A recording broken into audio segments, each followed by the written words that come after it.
ಕಮ್ಮಿ ಇದೆ. ಮಳೆ ಬೇರೆ ರೇಟು ಜಾಸ್ತಿ, ಅದು ಸ್ವಲ್ಪ ಪಬ್ಲಿಕ್ ಇರೋದ್ರಿಂದ ವ್ಯಾಪಾರ ಕಮ್ಮಿ ಇದೆ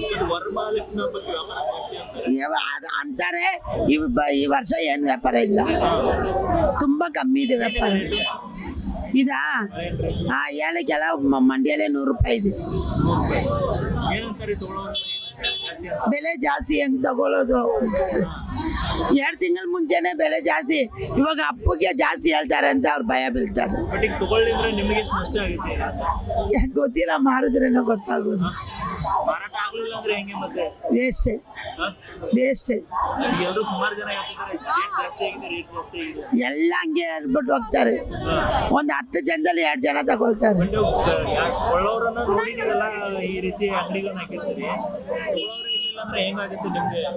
ಅಷ್ಟೇ ಅಷ್ಟೇ ಮನೆಯಲ್ಲೇ ಇರಬೇಕು. ವ್ಯಾಪಾರ ಇಲ್ಲಾಂದ್ರೆ ನಾವೇನ್ ಮಾಡೋದು? ಎಲ್ಲ ಹಬ್ಬಕ್ಕಿಂತ ವರಮಹಾಲಕ್ಷ್ಮಿ ಅಮ್ಮನೇ ತುಂಬಾ ದೊಡ್ಡದು.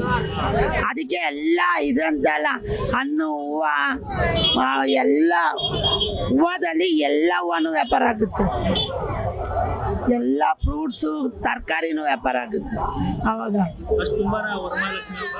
ಅಮ್ಮ ಇದು ನಂಬರ್ 1 ವರಮಹಾಲಕ್ಷ್ಮಿನೇ. ಎಲ್ಲ ಒಂಥರ ನೋಡ್ತಾರೆ. ಇದು ವೇಟ್, ಅದನ್ನ ಹಬ್ಬಕ್ಕೆ ತುಂಬಾ ವೇಟ್ ಮಾಡ್ತಾರೆ.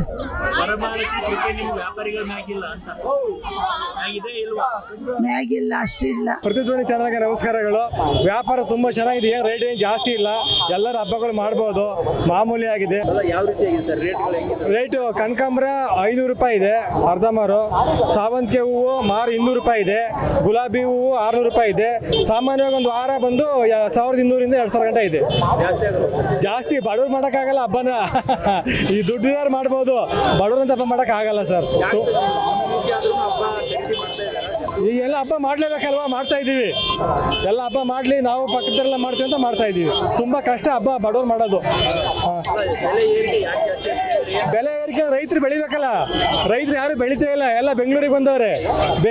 ಹಳ್ಳಿ ಬಿಟ್ಟು ಎಲ್ಲ ಬೆಂಗಳೂರಿಗೆ ಬಂದವ್ರೆ. ಹಂಗಾಗಿ ರೈತರು ಬೆಳೆದಂಥ ಬೆಳೆಗೆ ಬೆಲೆ ಜಾಸ್ತಿ ಆಗಿದೆ. ಜನ ತುಂಬ ಕಷ್ಟ ಹಬ್ಬ ಮಾಡೋದು. ಎಲ್ಲ ಮಾಡ್ತಾರೆ, ನಾವು ಮಾಡ್ತಾ ಇದ್ದೀವಿ.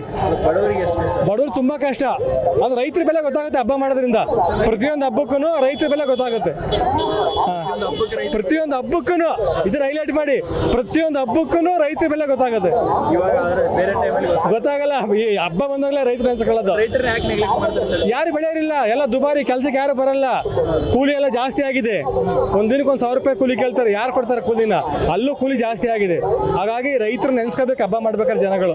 ಹೆಚ್ಚಿನ ವಿಡಿಯೋಗಳಿಗೆ ಪ್ರತಿಧ್ವನಿ ಯೂಟ್ಯೂಬ್ ಚಾನೆಲ್ ಸಬ್ಸ್ಕ್ರೈಬ್ ಮಾಡಿ, ಬೆಲ್ ಐಕಾನ್ ಕ್ಲಿಕ್ ಮಾಡಿ.